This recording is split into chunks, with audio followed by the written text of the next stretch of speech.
So finally Pixel 9a is here. Pixel লাভাররা এই স্মার্টফোনের জন্য বা এই বাজেটের স্মার্টফোনের জন্য অধীর আগ্রহে অলওয়েজই অপেক্ষা করে থাকে। সো স্মার্টফোনটি বাজারে এসে পড়েছে। ফোনটি অ্যাকচুয়ালি কী প্রাইসে বাজারে এসেছে, কী কী স্পেক্স আর কী কী ফিচার্স অফার করছে এবং অ্যাকচুয়ালি স্মার্টফোনটি আপনাদের জন্য কেমন হতে যাচ্ছে সব কিছু নিয়ে কথা বলবো।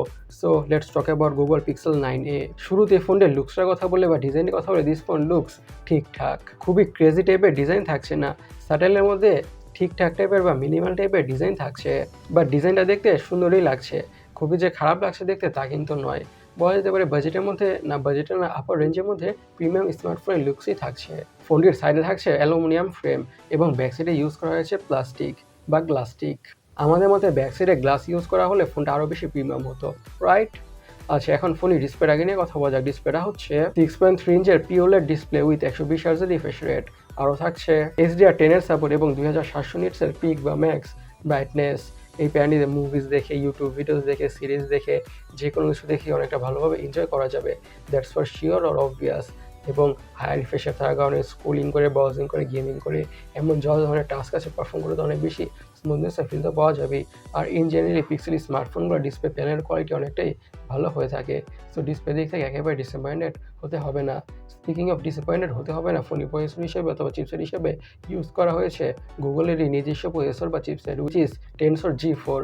এটি 4 ন্যানোমিটার বেস্ট অক্টাকো প্রসেসর। আর পারফরমেন্সের দিক থেকে স্মার্টফোনে হতে যাচ্ছে বিস্ট।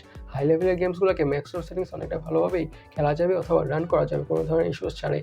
এবং day to day regular task, switching between apps, multitasking, এমন যত রেগুলার কাজ আছে বা দৈনন্দিন জীবনের কাজ আছে ফোনটা খুব ইজির সাথে হ্যান্ডেল করে ফেলবে, সেটা তো অবভিয়াসলি বা শিওরই। সো ফোনের পারফরমেন্স নিয়ে বেশি কথা বাড়াচ্ছি না। এখন ফোনটির র্যাম এবং স্টোরেজ ভেরিয়েন্সের কথা হলে দুটি ভেরিয়েন্টে পাওয়া যাবে, 8GB RAM, 128GB storage. 8GB RAM, 256GB storage. আর অবশ্যই এসডি কার্ডের মাধ্যমে স্টোরেজকে বাড়ানোর সুবিধা থাকছে না। এখন ফোনটির অপটিক্স বা ক্যামেরাকে নিয়ে কথা বলা যাক। ইউজ করা হয়েছে ডুয়াল ক্যামেরা, 48 মেগাপিক্সেলের primary sensor with dual pixel PDAF and OIS, এবং সেকেন্ডারি ক্যামেরা হচ্ছে 13 মেগাপিক্সেলের আল্ট্রা ওয়াইড অ্যাঙ্গেল সেন্সর। আর ফোনটা ইউজ করা হয়েছে 13 মেগাপিক্সেলের সেলফি ক্যামেরা। আচ্ছা, ফোনটির ক্যামেরা নিয়ে আমরা বেশি কথা বাড়াবো না। আমরা জানি পিক্সেলের স্মার্টফোনগুলো আর পিক্সেল কোয়ালিটি, ভিডিও কোয়ালিটি হয় বেস্ট ইন ক্লাস বা ওয়ার্ল্ডের বেস্ট। সো ফোনের পিকচার কোয়ালিটি আর ভিডিও কোয়ালিটি নিয়ে বেশি কথা বলার নাই। ভিডিও রেকর্ডিংয়ের কথা বলে স্মার্টফোনে যে 4K-তে ভিডিও রেকর্ড বা শ্যুট করা যাবে। সিকিউরিটির কথা বলে ইউজ করা হয়েছে অপটিক্স অপটিক্যাল ফিঙ্গারপ্রিন্ট সেন্সর। ফোনে তার ইউজ করা হয়েছে ডুয়াল স্টেরিও স্পিকার্স। এখন ফোনটির ইউএসপি বা ইউনিক সেলিং পয়েন্ট নিয়ে কথা বলা যাক। সেটা হচ্ছে স্মার্টফোনের ব্যাটারিটা। এই স্মার্টফোনটিতে ইউজ করা হয়েছে অন্য সব পিক্সেল ফোনগুলোর তুলনায় সবথেকে বড় battery, which is 5100 mAh battery.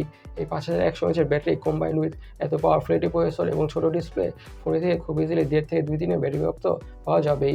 আর ফোনটার সাথে থাকছে 23 ওয়াটের ফাস্ট চার্জিংয়ের সাপোর্ট। এই 23 ওয়াটের চার্জার দিয়ে ঠিকঠাক দ্রুতভাবে ফুল চার্জ হয়ে যাবে। ফোনের কালার ব্রেন্ডের কথা বলে এসব কালার ব্রেন্ডে পাওয়া যাবে। এখন ফোনটির দামটাকে নিয়ে অথবা প্রাইসটাকে নিয়ে কথা বলা যাক। ফোনটির দাম রাখা হয়েছে $499, যেটিকে বাংলাদেশ টাকায় কনভার্ট করলে অলমোস্ট 60,600 টাকার আশেপাশে হয়। গাইস, এই প্রাইসের স্মার্টফোন আপনার কাছে কেমন লেগেছে অবশ্যই কমেন্ট সেকশনে কমেন্ট করে জানাবেন।